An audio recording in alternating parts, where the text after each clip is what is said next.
انسان کی فطرت کی جو دو اینڈ ایکسٹریم، وہ اس کی ابتدا ہے اور اس کی انتہا ہے. یعنی کہ انسان کا وجود جہاں سے شروع ہوا عدم سے، جہاں اللہ تعالیٰ نے ہمارے آئیڈیا کو تخلیق کیا تھا، اور انسان کا جہاں اختتام ہوگا جو بھی ہوگا. ہم نے پہلے بھی عرض کیا، فطرت عین کو کہتے ہیں. کسی بھی چیز کی جو عین ہے یعنی کہ ویری ایسنس جو ہے، اس کو ہم فطرت کہیں گے. اس کی بنیادی تعریف رکھیں. اس کی ابتدا انتہا کیا ہے؟ ابتدا تو یہ ہے کہ کسی بھی انسان کو یہ ادراک ہونے لگے کہ میں اتنی بڑی کائنات میں میرا وجود کچھ بھی نہیں ہے. اور اس کی انتہا کیا ہے؟ کہ اس انسان کو یہ ادراک ہو جائے کہ اس کا جو وہ ذرے جیسا یا نہ ہونے والا وجود ہے، وہ کائنات میں کیا اہمیت رکھتا ہے. یعنی کہ وہ ہر چیز میں اپنے آپ کو دیکھنے لگے، اللہ کی خدائی کو دیکھنے لگے. تو انگریزی میں کہتے ہیں کہ باٹم یہ کہ آئی ایم نتھنگ، انتہا یہ کہ آئی ایم ایوری تھنگ.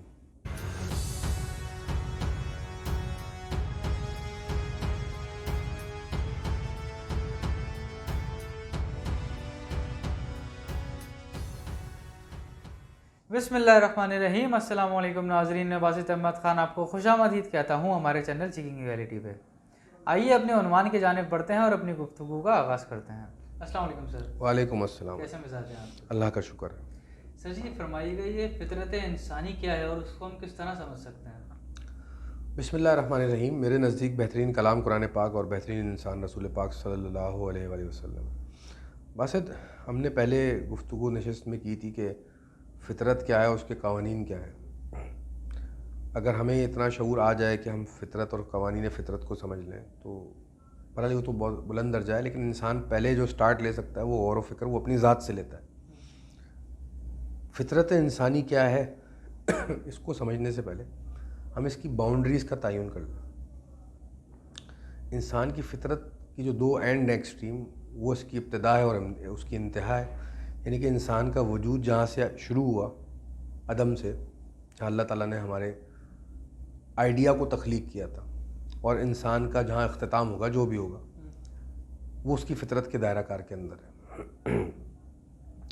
ہم زندگی لیتے ہیں اس دنیا کے چند سال جو ہم گزارنے آتے ہیں، جبکہ الہامی کتابیں جو ہیں زندگی اس کو نہیں کہتی. وہ زندگی کا ایک پورشن ہے جب اس دنیا میں ہم آتے ہیں. اس دنیا میں آنے سے پہلے بھی ہم کہیں تھے اور کب سے تھے وہ بھی زندگی ہے. اور اس دنیا میں آئے اور اس دنیا سے گزر جانے کے بعد جب تک ہم جہاں رہیں گے وہ بھی زندگی کا حصہ ہے. تو اب ہم فطرت پہ بات اس پورے زندگی کو رکھ کے کریں گے. ہم نے پہلے بھی عرض کیا، فطرت عین کو کہتے ہیں. کسی بھی چیز کی جو عین ہے یعنی کہ ویری ایسنس جو ہے، اس کو ہم فطرت کہیں گے. اس کی بنیادی تعریف رکھیں. باسط کی فطرت وہ ہے جو باسط ہے، اور باسط وہ ہے جو ان کی فطرت ہے. تو باسط کی فطرت کیا ہے اور باسط کیا ہے؟ باسط وہ ہیں جو ان کو خالق نے جو ان کو تخلیق کیا تھا، اور جیسا بھی تخلیق کیا تھا، جو تخلیق کیا تھا، اسی تخلیق کو نظر میں رکھتے ہوئے جو باسط کی شخصیت اور وجود سامنے آیا ہے، وہی باسط کی فطرت بن کے سامنے آئے گا. ایک تو یہ اس کی تعریف ہو. اس کی ابتدا انتہا کیا ہے؟ ابتدا تو یہ ہے کہ کسی بھی انسان کو یہ ادراک ہونے لگے کہ میں اتنی بڑی کائنات میں میرا وجود کچھ بھی نہیں ہے.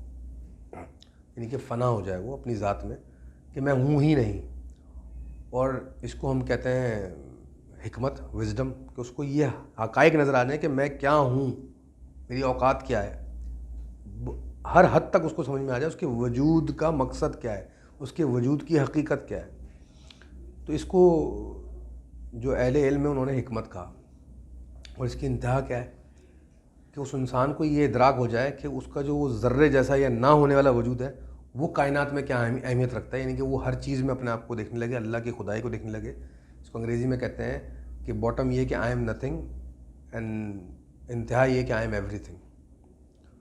تو جب اس کو ہر ذرے سے وہ اپنے وجود کو منسلک کر سکے اور اللہ کی اور بنانے والے کی صفات اور اس کا نور نظر آنے لگے، یعنی کہ آپ کائنات کے نظام سے جڑ جائیں، تو یہ انتہا ہوتی ہے. اس کو اہل علم نے عشق کہا ہے. تو یہ عشق کی انتہا ہے اور وہ حکمت کی ابتدا ہے. تو فطرت جو ہے وہ ان دونوں پیمانوں کے بیچ میں ٹہلتی ہے عام انسان کی. ایک تو یہ. دوسرا، ہمارے معاشرے میں جو بحث چھڑی رہتی ہے کہ انسان کی جو فزیکل فطرت ہے اس کے اوپر بہت زیادہ بحث ہوتی ہے، اس پہ بھی روشنی ڈال دیتے ہیں. تو لوگ کہتے ہیں کہ جی جو انسان ڈیزائن کیا گیا ہے کرنے کے لیے وہی کرے گا، وہ کچھ ایسا تو نہیں کر سکتا جو کیپیبل نہیں ہے. تو اس کا مطلب جو وہ کچھ کر رہا ہے اس کی فطرت میں شامل ہے.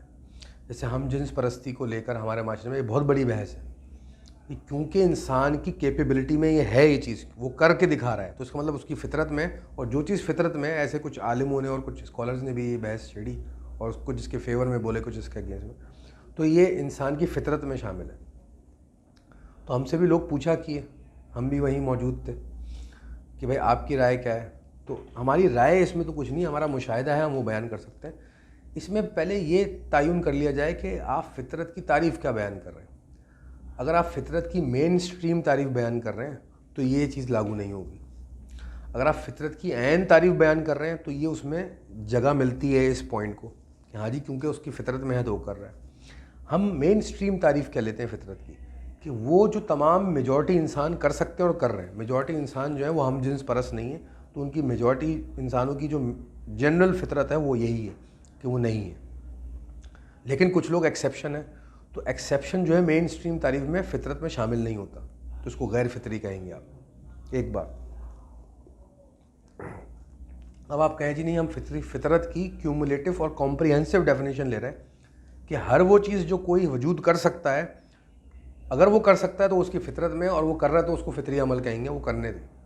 ہاں ود دا ایکسیپشن کہ ہاں جی کچھ لوگ مین سٹریم فطرت پہ ہوتے ہیں، کچھ لوگ جو ہے ایکسیپشنل فطرت پہ ہوتے ہیں، بات سمجھ میں آتی ہے۔ لیکن جب بھی ہم معاشرتی گفتگو کریں گے جہاں پہ معاشرے میں فساد اور تضاد نہ پھیلے اور دنیا کے قوانین اور جو نظام انٹیکٹ رہے، تو ہم یہ دوسری والی ڈیفینیشن نہیں لیں گے جو ہم کمپریہنسو ڈیفینیشن لے رہے ہیں۔ ہم یہی کہیں گے کہ یہ غیر فطری عمل ہے اور ہمیں اس کو نگیٹ کرنا چاہیے۔ اچھا، اس کی اب الگ پرابلم ہے کہ کوئی چیز اگر غیر فطری ہے تو وہ کیوں ہے، اس کی وجوہات کیا ہیں، اس کو کیا نیوٹرلائز کیا جا سکتا ہے، اس کو مین سٹریم فطرت میں لایا جا سکتا ہے۔ اس کی اگر جیسے ہم جنس پرستی کی بات کریں تو اس میں تھیراپیز ہیں، میڈیکل ٹریٹمنٹ آ گئی ہیں، کیا کچھ کیا جا سکتا ہے۔ اس کے مذہبی بھی ہمارے پاس سولوشنز موجود ہیں، اور سائنسی بھی اور عقلی بھی اور شعوری بھی، اور کہہ لیجیے ہم حکمت والے ہیں، ہمارے پاس سولوشنز موجود ہیں، وہ ہم اپلائی کر سکتے ہیں بحیثیت انسانیت۔ اب انسان کی جو فطرت ہے وہ مین سٹریم فطرت پہ ہم بات کرتے ہیں جو معاشرے میں لاگو ہوتی ہے، وہ کیا ہے؟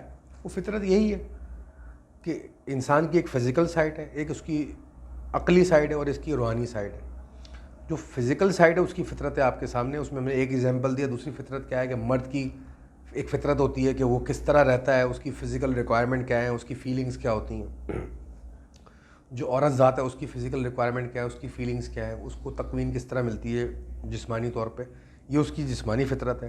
اسی طرح آپ مرد اور عورت میں فردر اسپیسیفائی کرنا چاہیں بچوں کی فطرت کیا ہوتی ہے، وہ ہم ڈیلی لائف میں ہم سنتے ہیں کہ بچوں کی فطرت یہ ہوتی ہے، ماں کی فطرت یہ ہوتی ہے، جانوروں کی فطرت یہ ہوتی ہے، جو موذی جانور ہیں ان کی فطرت یہ ہوتی ہے، جو چوپائے ہیں ان کی فطرت یہ ہوتی ہے۔ یہ ہمارے پاس ایک حکمت سے اسٹیٹمنٹ چلے آ رہے ہیں۔ پھر انسان کی ایک ایموشنل سائڈ ہوتی ہے، اس کی فطرتیں بھی ہم سمجھتے ہیں کہ انسان کی ایک ایموشنل اٹیچمنٹ ہے، ماں باپ سے ہوتی ہے، بہن بھائی سے ہوتی ہے، ریلیشن کسی سے بھی وہ بانڈنگ کریٹ کر لیتا ہے تو اس کا ایک فطری عمل ہے، وہ اس سے ایموشنلی اٹیچڈ ہوتا ہے۔ پھر رشتوں کی فطرت ہوتی ہے، وہ ہر کلچر وائز ڈیفائنڈ ہے اور بیہیویئرز ڈیفائنڈ ہیں، ہم جتنا اس کو ڈیپ اسٹڈی کریں وہ ہمیں سمجھ میں آنے لگ جاتی ہیں۔ پھر انسان کی ایک روحانی فطرت ہوتی ہے۔ روحانی فطرت کیا ہوتی ہے کہ انسان کی جو روح ہے نا وہ انرجی سے بنی، نور سے بنی ہے، اور نور کی فطرت کیا ہے، انرجی کی فطرت کیا ہے، وہ سورس سے نکلتی ہے اور سورس پہ جا کے اینڈ ہوتی ہے۔ جب تک سورس سے کنیکٹڈ ہے تو وہ انرجی آ رہی ہے۔ مثال کے طور پہ یہ بلب جل رہا ہے، لائٹ جل رہی ہے، یہ لائٹ پیچھے سے تار سے کنیکٹڈ ہے نا، اس کو کرنٹ مل رہا ہے جب تک جل رہی ہے۔ جیسے ہی کرنٹ کٹ آف ہوا تو کیا ہوگا؟ پاور آف ہو جائے گی، بجھ جائے گی یہ لائٹ۔ تو اس کی سورس کیا ہے؟ وہ کرنٹ جو پیچھے سے تار سے آ رہا ہے۔ تو جب تک یہ سورس سے کنیکٹڈ ہے، ہر انرجی کا بیہیویئر یہ کامن ہے اگر آپ سائنٹیفکلی معاملات کو سمجھتے ہو۔ تو انسان کا جو نور ہے، جو اس کی روح ہے، وہ امر ربی ہے، اللہ کا حکم ہے، اور اللہ نے نور پھونکا ہے اس کے اندر، ہماری ذات کے اندر۔ تو یہ جب تک رب سے تعلق جوڑ کے رکھے گی، کنیکٹڈ رہے گی، تو اب تک تو بہترین ہے۔ اور جہاں تعلق ٹوٹا، اب جب ہم یہ دنیا میں آئے تو ہمارا تعلق ٹوٹ گیا، ہم ایک غیر فطری جو ہماری روح کی فطرت تھی ہم اس سے ہٹ کے غیر فطری سچویشن میں آ گئے، رب سے تعلق ٹوٹ چکا ہے۔ اور اس نے کیا کہا ہے؟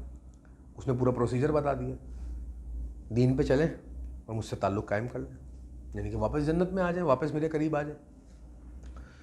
اور اس دنیا میں رہتے ہوئے اگر آپ ہدایت یافتہ ہو جائیں تو جو آپ نے تعلق قائم کر لیا تو واپس سورس سے کنیکٹ ہو گئے۔ جیسے ہی آپ سورس سے کنیکٹ ہوں گے تو کیا ہو جائے گا؟